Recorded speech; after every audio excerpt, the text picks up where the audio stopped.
જય માતાજી મિત્રો, નાની એવી સમજણી વાત લઈને તમારા સમક્ષ હાજર થયો છું કે અત્યારના જમાના પ્રમાણે છોકરાઓ સારું પોષક તત્વવાળું ખાવાનું ખાતા નથી. કારણ કે છોકરાઓને એ વસ્તુનું મૂલ્ય સમજાતું નથી.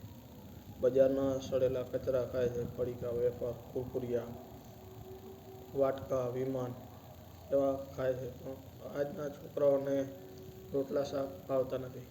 એનું કારણ એ છે કે મા બાપને જે જોતું હોય કે ભાઈ મારો છોરો આ ખાય પણ છોકરાને એટલો લાડથી પાડતા હોય કે એને એ ભાવતું જ નથી.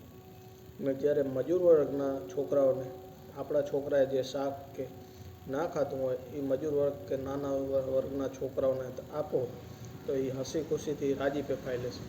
એનું કારણ એ છે કે એમના છોકરાઓને એ વસ્તુનું મહત્ત્વ સમજાય છે કે આ સારામાં સારું શાક મને મળ્યું, સારામાં સારી રોટલી મળી.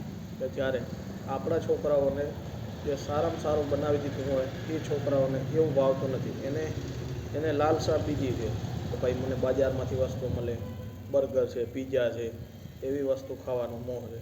ને આ છોકરાઓને જે આપણે આપીએ છીએ એ શાક રોટલા ખાઈ લે છે ને તોય આનંદથી ફરે છે. જય માતાજી.